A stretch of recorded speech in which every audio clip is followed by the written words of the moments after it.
السلام عليكم ورحمة الله وبركاته.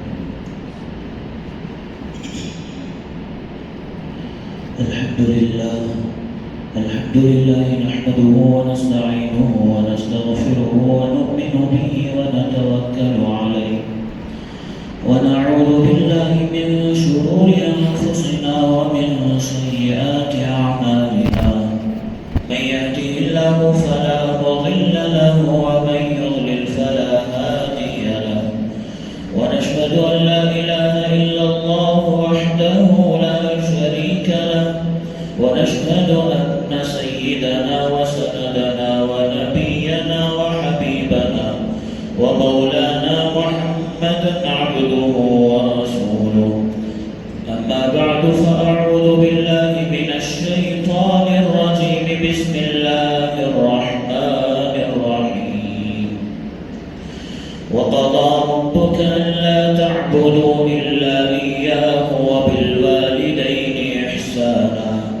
إما يبلغن عندك الكبر أحدهما أو كلاهما فلا تقل لهما أف ولا تنهرهما وقل لهما قولا كريما.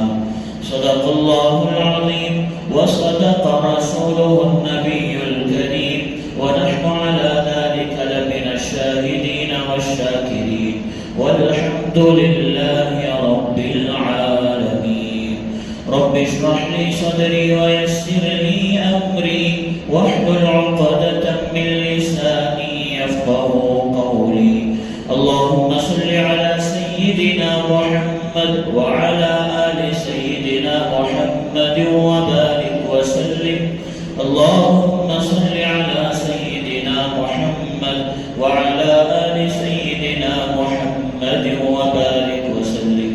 اللهم صل على سيدنا محمد وعلى آل سيدنا محمد وبارك وسلم. محترم بزرگوں اور عزیز دوستوں، ابھی پڑھتے ہوئے ایک حدیث ذہن سے گزری تو سوچا اس حدیث کو آپ حضرات کے سامنے عرض کر دوں.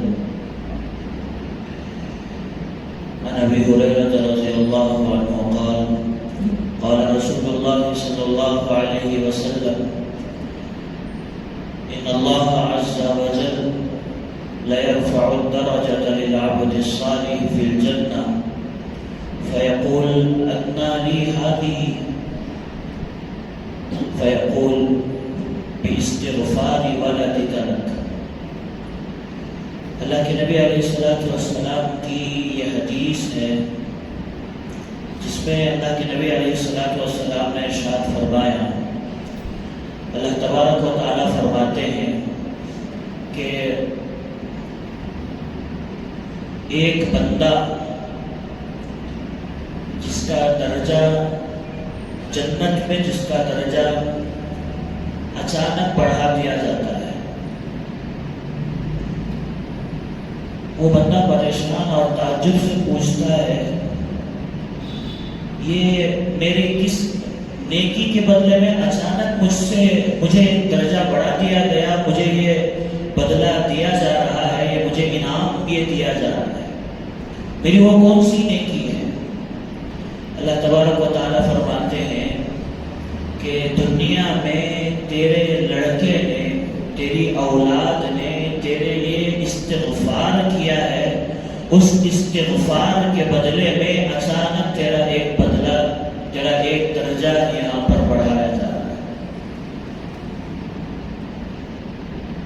اس حدیث سے معلوم یہ ہوتا ہے کہ جو ایثار ثواب ہم کرتے ہیں اپنے دنیا سے جانے والے اپنے عزیزوں کے لیے، اپنے رشتہ داروں کے لیے، جو استغفار ہم کرتے ہیں اس کا بدلہ ہم کو ملتا ہے.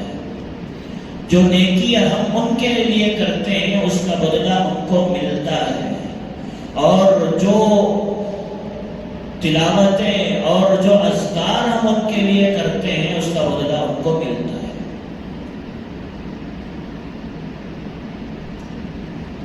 دنیا میں نفع دنیا اور آخرت میں نفع ملنے کی 3 قسمیں.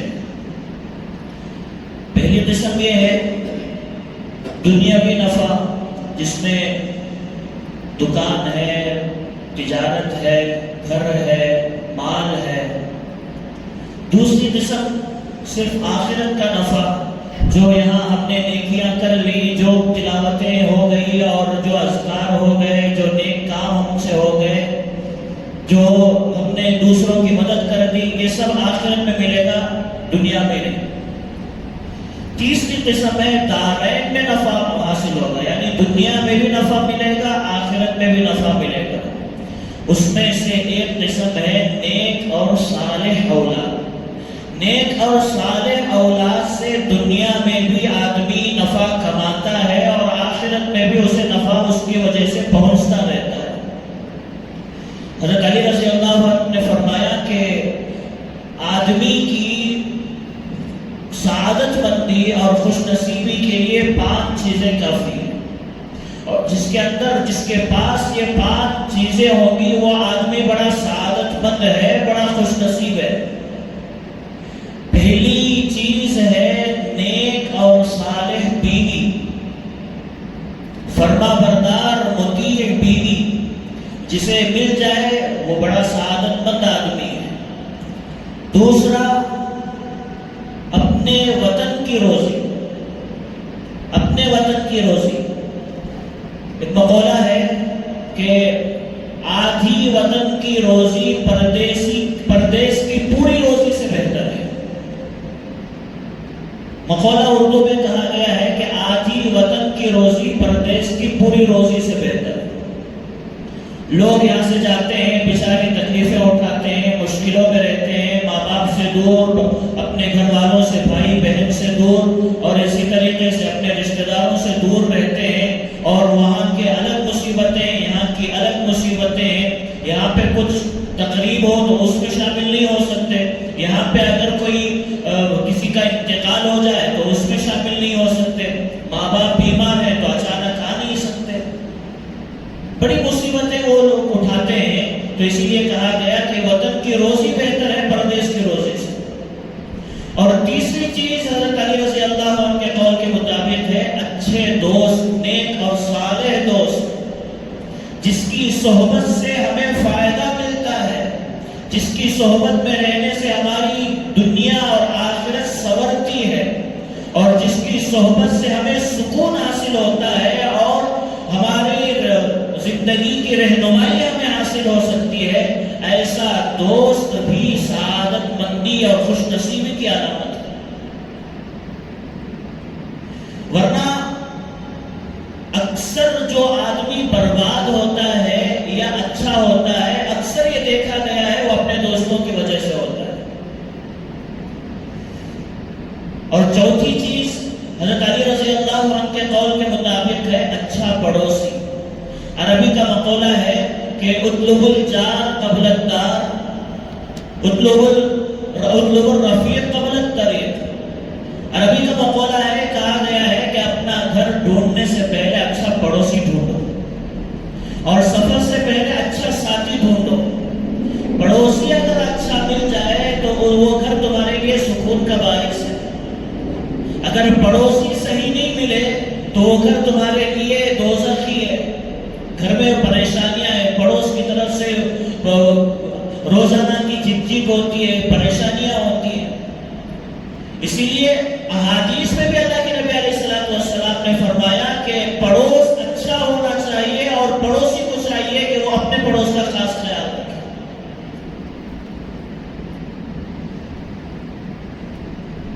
مسلمان ہرگز یہ نہیں ہو سکتا کہ بد اخلاق ہو جائے. مسلمان کی یہ شان نہیں ہے کہ وہ اپنے پڑوسی کو ستائے اور اپنے پڑوسی کو دکھ پہنچائے، اپنے پڑوسی کو تکلیف دے. یہ مسلمان کی شان نہیں ہو سکتی. اور 5ویں چیز حضرت علی رضی اللہ عنہ نے فرمایا کہ نیک اور صالح اولاد. نیک اور صالح اولاد کا مل جانا یہ اللہ کی بڑی نعمتوں میں سے ہے.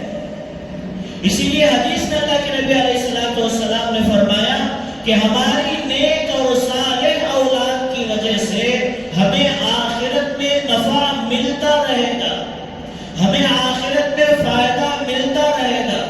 جیسے کہ حدیث آپ نے سنی جس میں اللہ کے نبی علیہ السلام نے فرمایا، اللہ فرماتے ہیں کہ تمہارے بیٹے کے استغفار کی وجہ سے تمہارا ایک درجہ بڑھا دیا گیا، تمہارا درجہ بلند کر دیا گیا، تمہیں یہ انعام دیا جا رہا ہے تمہارے بیٹے کی وجہ سے جو کہ ابھی دنیا میں موجود ہے. تو اس لیے اپنے بچوں کی صحیح تربیت کریں اور ان کو نیک اور صالح بنانے کی کوشش کریں. یہ ہمارے لیے دنیا کا بھی سرمایہ ہے اور آخرت کا بھی سرمایہ ہے. اس لیے ہم ان کی جیسی تربیت کرتے ہیں دنیا میں، آخرت میں ہمیں وہ نفع ملتا ہے یا نقصان پہنچتا ہے. اور یہ قانون ہے کہ جو کام ہم یہاں کرتے ہیں، جو صدقہ جاریہ ہم یہاں کرتے ہیں، کسی مدرسہ بنوا دیا، مسجد بنوا دی، اور اسی طریقے سے غریب بچوں کی کفالت کر کے ان کو قرآن پڑھا دیا، ان کو عالم بنا دیا، اور اسی طریقے سے کنواں کھود دیا جس سے مسافر فائدہ اٹھاتے ہیں، بور ڈلوا دیا جس سے آنے جانے والے لوگ فائدہ اٹھاتے ہیں، راستہ بنوا دیا جس سے جانے والوں کے لیے، آنے جانے والوں کے لیے، مسافروں کے لیے سہولت ہو گئی، اور اسی طریقے سے راستوں کو صاف کرا دیا. بہت سارے ایسے نیک کام ہیں جو جس سے اللہ کے بندے اس سے فائدہ اٹھاتے رہتے ہیں، اور جب تک وہ فائدہ اٹھاتے رہیں گے اس کو ثواب ملتا رہے گا. یہ صدقہ جاریہ ہے.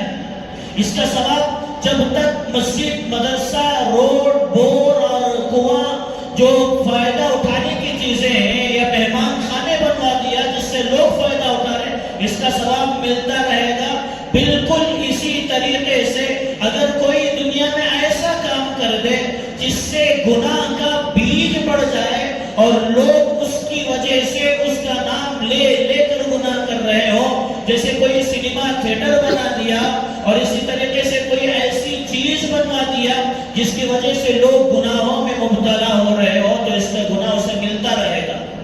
اس کی مثال مشہور ہے کہ قابیل نے حابیل کو قتل کیا. قابیل نے حابیل کو قتل کیا تو پوری قیامت تک جتنے لوگ قتل ہوتے رہیں گے سب کا گناہ قابیل کو بھی ملتا رہے گا، کیونکہ اسی نے قتل کو سب سے پہلے کیا ہے، اسی کی وجہ سے قتل عام ہوا ہے. تو یہ گناہ کی بیج اس نے ڈالی تھی، اور یہ گناہ بھی اسے ملتا رہے گا. اور اگر ہم نے اپنی اولاد کو نافرمان بنا دیا، ہم نے اپنی اولاد کو دین کی طرف اور ان کو نیک نہیں بنایا، ان کو صالح نہیں بنایا، بلکہ ان کو اپنی ان کے جو شہوات ہیں، ان کے جو خواہشات ہیں، ان کے خواہشات میں ہم نے پوری ہمدردی کی اور ہم نے پورا ساتھ دیا، اور وہ آگے چل کر جتنے گناہ کریں گے وہ گناہ آپ کے نامہ اعمال میں بھی لکھے جائیں گے، کیونکہ آپ نے ان کو برباد کیا ہے، آپ نے ان کو نافرمان بنایا ہے. اپنے تو نافرمان ہوتے ہی ہیں، لیکن آپ نے ان کو اللہ اور اس کے رسول کا نافرمان بنا دیا. تو اس لیے میرے دوستو، یہ اعمال صالحہ اور نیک اعمال اپنی اولاد کی طرف سے ہمیں قیامت تک پہنچتے رہیں گے، ہمیں ان کے موت تک ہمیں پہنچتے رہیں گے. تو اس لیے اپنے اولاد کو نیک اور صالح بنانے کی کوشش کیجیے. المال والبنون زینۃ الحیات الدنیا والباقیات الصالحات خیر عند ربک ثوابا وخیر عملا. سورہ کہف کی آیت ہے جس میں باقیات الصالحات سے مراد نیک اور صالح اولاد کی تفسیر مفسرین نے کیا ہے. المال والبنون زینۃ الحیات الدنیا، مال اور اولاد دنیا کی زینت ہے. والباقیات الصالحات یعنی باقی رہنے والے اعمال جو ہیں ان میں سے نیک اور صالح اولاد بھی شامل ہے. اپنے اولاد کی فکر کیجئے، اپنے اولاد کی تعلیم کی، دینی تعلیم کی فکر کیجئے. آپ آپ کی اولاد اگر حافظ قرآن بنتی ہے اور وہ جب تک قرآن پڑھتا رہے گا، پڑھاتا رہے گا، اس کا ثواب آپ کو بھی ملتا رہے گا۔ ہم اپنی اولاد کو نافرمان بناتے ہیں، پھر نافرمانی کی وجہ سے ان پر وبال آتا ہے اور ہم روتے ہیں کہ ایک تو نافرمان بھی ہے، دوسرا مصیبتوں میں جکڑا ہوا ہے، اور صرف یہاں نہیں بلکہ وہ آخرت میں بھی مصیبتوں میں جکڑا ہوا رہے گا۔ ایک واقعہ حضرت امام قرطبی رحمۃ اللہ علیہ اپنی کتاب میں لکھتے ہیں، جب فیصلے کا دن ہوگا تو فیصلے کے دن ایک بندے کے نامہ اعمال تولے جائیں گے۔ جب نامہ اعمال تولے جائیں گے تو اس کا جو نیکیوں کا پلڑا اور برائیوں کا پلڑا بالکل برابر ہوگا، نہ اس کی نیکیوں میں زیادتی ہوگی اور نہ اس کی برائیوں میں زیادتی، بالکل برابر سرابر۔ تو اللہ اسے فرمائیں گے کہ تو جہنم میں جانے سے تو بچ گیا لیکن جنت میں بھی نہیں جائے گا، جنت میں بھی نہیں جائے گا، جہنم میں بھی نہیں جائے گا، درمیان ہی میں رہے گا۔ اب وہ پریشان ہو جائے گا کہ جنت میں نہیں جاؤں گا۔ پھر اچانک ایک فرشتہ آتا ہے، وہ اس کے جو گناہ کا جو پلڑا ہوتا ہے اس گناہ کے پلڑے میں ایک چیٹی رکھ دیتا ہے، جس کی وجہ سے گناہ کا پلڑا جھک گیا۔ اب جب گناہ کا پلڑا جھک گیا تو وہ چیٹی اٹھا کر دیکھی جائے گی کہ ایسا کون سا گناہ اس میں لکھا ہوا ہے جس کی وجہ سے اس کا وزن بڑھ رہا ہے۔ تو اس میں لکھا ہوگا کہ اس کے والدین کو اس نے اف کیا تھا۔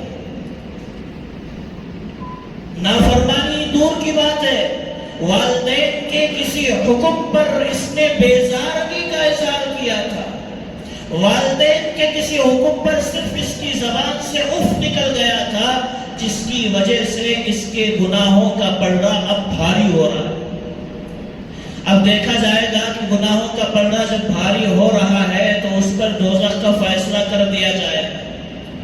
اب جب اسے فرشتے دوزخ کی طرف لے کر جائیں گے تو اللہ تبارک و تعالیٰ کی شان دیکھیے کہ جو اولاد ماں باپ کی نافرمان اگر دنیا میں ہو جاتی ہے اور ماں باپ کے دنیا سے گزر جانے کے بعد جب انہیں احساس ہوتا ہے کہ میں نے اپنے ماں باپ کی نافرمانی کی ہے، اب وہ دنیا میں نہیں رہے، جب اسے اس شدت کا احساس ہوتا ہے تو شریعت کا ایک قانون یہ ہے کہ اگر کوئی اپنے ماں باپ کا نافرمان نکل گیا اور جب اسے احساس ہوتا ہے کہ میں نے اپنے ماں باپ کی بات نہیں مانی اور ان کو ستایا ہے، تو ایک آپشن اس کے لیے شریعت نے رکھا ہے۔ وہ آپشن یہ ہے کہ ان کے دنیا سے جانے کے بعد کثرت سے ان کے لیے مغفرت کی دعائیں کرتا رہے، کثرت سے ایصال ثواب ان کے لیے کرتا رہے، کثرت سے ان کے لیے نیک اعمال کرتا رہے، ان کے لیے صدقہ کرتا رہے، تو اس کی وجہ سے اللہ تبارک و تعالیٰ اس نافرمانی کو ختم فرما دیں گے اور فرما بردار اولاد میں اسے بھی شامل کر دیں گے۔ جن کے والدین دنیا میں نہیں ہیں تو ان کے لیے بڑا سنہرا موقع ہے، اب بھی وقت ہے اپنے والدین کو خوشی پہنچانے کا، اپنے والدین کے درجات کو بلند کرنے کا اب بھی وقت ہے۔ آپ اس وقت کا بھرپور فائدہ اٹھائیں۔ تو بہرحال میں یہ عرض کر رہا تھا کہ وہ دوزخ کی طرف جانے لگے گا، وہ فرشتوں سے کہے گا کہ میں ایک درخواست رکھنا چاہتا ہوں، تو اسے اجازت دی جائے گی اور وہ کہے گا کہ اے میرے رب، اب میرا دوزخ میں جانے کا فیصلہ ہو گیا ہے اور ہو سکتا ہے کہ میرے والدین بھی دوزخ میں ہوں گے۔ آج مجھے اپنی نافرمانی کا شدت سے احساس ہو رہا ہے کہ میں نے ان کی نافرمانی کی، میں نے ان کے حکم پر بیزارگی کا میں نے اظہار کیا ہے۔ آج میں آپ سے درخواست کرتا ہوں کہ آج جو میرے والدین دوزخ میں ہیں، میرے عذاب کو اللہ دگنا کر دیجئے، میرے والدین کو جنت میں بھیج دیجئے۔ اللہ تبارک و تعالیٰ کو اس کی بات بڑی پسند آتی ہے اور اللہ فرماتے ہیں کہ اچھا دنیا میں تو نافرمانی کیا، آج ہمدردی جتلا رہا ہے، چل تو نے بہت اچھی بات کہی ہے کہ آج کم از کم آج تو نے اپنے والدین کے لیے اپنی ہمدردی کا اظہار کیا ہے، جا اپنے والدین کا ہاتھ پکڑ، ان کو اپنے ساتھ جنت میں لے کر چلا۔ تو یہ اللہ تبارک و تعالیٰ نے ایک آپشن رکھا ہے نافرمان اولاد کے لیے کہ اگر وہ نافرمانی دنیا میں کسی طریقے سے کر لیتے ہیں تو پھر اللہ تبارک و تعالیٰ نے آپشن رکھا ہے کہ اپنے والدین کے لیے ایصال ثواب کرتا رہے اور اسی طریقے سے اپنے والدین کے لیے استغفار کرتا رہے. خصوصاً آپ استغفار کریں.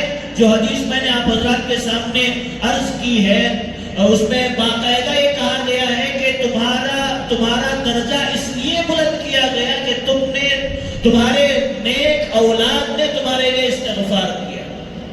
دنیا میں تمہارے لیے اس نے دعائیں کی ہیں اور استغفار کیا ہے. اور اب کتابوں میں لکھا گیا ہے کہ اگر کوئی ہمارے قریبی رشتہ دار ہمارے خواب میں اگر آ جاتے ہیں، چاہے وہ کسی بھی طریقے سے ہو، خوشحال ہو یا پریشان نظر آ رہے ہو، تو جس دن وہ خواب میں نظر آ جائے ان کے لیے ایصال ثواب کرے، ان کے لیے دعائیں مغفرت کرے اور اسی طریقے سے ان کے لیے صدقہ اس دن کسی بھی حالت میں ضرور صدقہ کرے. آپ کے اس صدقے کا فائدہ انہیں پہنچے گا، آپ کے ایصال ثواب ان کو پہنچے گا. آپ کا ان کے لیے تلاوت کرنا ان کے لیے ایک بڑے انعام کے طور پر ان کو دیا جائے گا. تو بہرحال اس حدیث سے یہ پتہ چلتا ہے کہ ہمیں اپنے اولاد کو نیک اور صالح بنانے کی ہم کوشش کریں اور ان کی صحیح تربیت کریں، صحیح رہنمائی کریں اور ان کو دینی تعلیم سے آراستہ کریں. خصوصاً دینی تعلیم سکھائیں. کتنے پڑھنے والے دینی تعلیم سے آراستہ ایسے لوگ ہیں جنہوں نے کہا کہ اگر میں یہ دینی تعلیم حاصل نہیں کرتا تو میں آج ماں باپ کا بڑا نافرمان ہوتا. کتنے علماء ایسا کہنے والے موجود ہیں کہ اگر اللہ مجھے یہ علم نہ دیتا تو پتہ نہیں میں آج کون سے گناہوں میں مبتلا ہوتا اور کس طریقے سے میں اپنے والدین کا نافرمان ہوتا. تو اس لیے اپنے بچوں کو دینی تعلیم سے بڑھ کر کوئی تحفہ آپ نہیں دے سکتے. دنیا کی تعلیم تو ہم ان کو دیتے ہی ہیں، ہم ان کو آگے بڑھاتے ہی ہیں، لیکن دینی تعلیم میں ہمارے مسلمان بہت پیچھے ہیں. دینی تعلیم میں ہم لوگ اتنا پیچھے ہیں کہ پورا دن ہم لوگ ان کی دنیا کی فکر کرتے ہیں، دین کی کوئی فکر نہیں ہوتی. تو اس لیے گزارش ہے کہ اپنی اولاد کو نیک اور صالح بنائیں جس سے ہمیں دنیا میں بھی فائدہ پہنچے اور جس کا ہمیں آخرت میں بھی فائدہ پہنچے. اس لیے گزارش یہ ہے کہ اس وقت جو بچوں کی چھٹیاں چل رہی ہیں، جیسا کہ گزشتہ جمعہ بھی آپ حضرات کے سامنے بات آئی ہے کہ جو سمر چل رہا ہے، بچوں کا سمر ویکیشن چل رہے ہیں، اس میں اپنے اولاد کی تربیت کی فکر کریں، اس میں اپنے اولاد کی دینی تعلیم کی فکر کریں، جس کی الحمدللہ اس کے لیے اکثر مساجد میں، مدارس میں سمر کیمپ، دینی تعلیم کے سمر کیمپ چلائے جا رہے ہیں اور الحمدللہ ہمارے اس مسجد میں بھی دینی سمر کیمپ چلایا جا رہا ہے اور الحمدللہ اس کی شروعات بھی ہو چکی ہے. جیسا کہ میں نے گزشتہ جمعہ بھی اعلان کیا تھا کہ جو بچے داخلہ لیں گے ان کی کیپیسٹی کے حساب سے کہ وہ کیا پڑھ سکیں گے، انشاءاللہ ان بچوں کو سورہ یاسین، سورہ رحمان، سورہ ملک اور اسی طریقے سے سلیکٹڈ جو سورہ ہیں ان کو یاد کرایا جائے گا اور الحمدللہ اس کا کام بھی شروع ہو چکا ہے. اور جو بچے بالکل نہیں پڑھ پا رہے ہیں، جو ابھی بیسک میں ہیں، ابتدا میں ہیں، تو ان بچوں کو آیت الکرسی اور سورہ بقرہ کی آخری 2 آیتیں اور انفال کی آخری جو چھوٹی چھوٹی صورتیں ہیں انشاءاللہ وہ یاد دلانے کی کوششیں کی جا رہی ہیں. آیت الکرسی اس کی بڑی فضیلت ہے. پورے قرآن میں سب سے بڑی فضیلت والی آیت یہی ہے، آیت الکرسی، جس کا فائدہ یہ ہے کہ جو بندہ اس کو صبح اور شام پڑھتا رہے گا اللہ تبارک و تعالیٰ اس کی حفاظت کے لیے ایک فرشتہ مقرر کر دیتے ہیں. جو حادثات ہوتے ہیں، حادثات سے اللہ اس کی حفاظت کرتے ہیں، مصیبتوں سے اللہ اس کی حفاظت کرتے ہیں. اور اسی طریقے سے جس گھر میں سورہ بقرہ کی آخری 2 آیتیں پڑھی جاتی ہیں اس گھر میں شیطان داخل نہیں ہو سکتا. چھوٹا بچہ اگر اپنی زبان سے ان آیتوں کو پڑھے گا تو پھر اللہ تبارک و تعالی اس کی بھی حفاظت کریں گے، اس کے ماں باپ کی بھی حفاظت کریں گے۔ اسی کو ہم سامنے رکھ کر جو بالکل چھوٹے بچے ہیں پوری کوشش یہ کر رہے ہیں کہ ان کو آیت الکرسی یاد دلایا جائے اور ان کو سورہ بقرہ کی آخری آیتیں یاد دلائی جائے، اور جو بچے قرآن مجید کچھ پڑھ رہے ہیں تو ان کو ان کی کیپیسٹی کے حساب سے سورہ یاسین، سورہ ملک اور سورہ رحمان اور سورہ واقعہ، ان 4 سورتوں میں سے کوئی ایک سورت ان کو یاد کرائی جا رہی ہے، اور الحمدللہ کلاسز بھی شروع ہو چکے ہیں، اب بھی داخلے جاری ہیں۔ آپ حضرات اگر اپنے بچوں کو داخلہ کرانا چاہیں تو آپ ضرور رابطہ کریں، مجھ سے رابطہ کریں، مؤذن صاحب سے رابطہ کریں، یا آپ صبح 10:30 سے لے کر 12:30 تک کبھی بھی اپنے بچوں کو لا کر داخلہ کروا سکتے ہیں۔ یہ بڑا قیمتی وقت بھی ہے اور بہت کچھ سیکھنے کا وقت بھی ہے، جیسا کہ میں نے گزشتہ جمعہ یہ اعلان بھی کیا تھا کہ روز مرہ کے جو سنتیں ہیں اور ہر دن صبح اٹھنے سے لے کر رات کو سونے تک کی جو سنتیں ہیں، جو دعائیں ہیں اور جو جیسے کھانا پینا ہے اس کے طریقے ہیں، اس کی عملی طور پر پریکٹیکل ان کو سکھایا جا رہا ہے، اور جس کی وجہ سے الحمدللہ بچے بھی بڑا شوق سے اسے سیکھ رہے ہیں، رغبت سے سیکھ رہے ہیں۔ تو آپ حضرات سے گزارش ہے کہ یہ موقع ہاتھ سے جانے نہ دیں، جتنا جلدی ہو سکے آپ اپنے بچوں کا داخلہ کروائیں۔ اللہ تبارک و تعالیٰ سے دعا ہے کہ اللہ تعالیٰ ہم سب کی اولاد کو نیک اور صالح بنائے، اور دارین میں اللہ ہماری اولاد سے نفع ہمیں ملتا رہے، اور اللہ تبارک و تعالیٰ ہماری اولاد کو بھی اور ہم سب کو دین اور دنیا میں کامیاب فرمائے۔ وآخر دعوانا الحمدللہ۔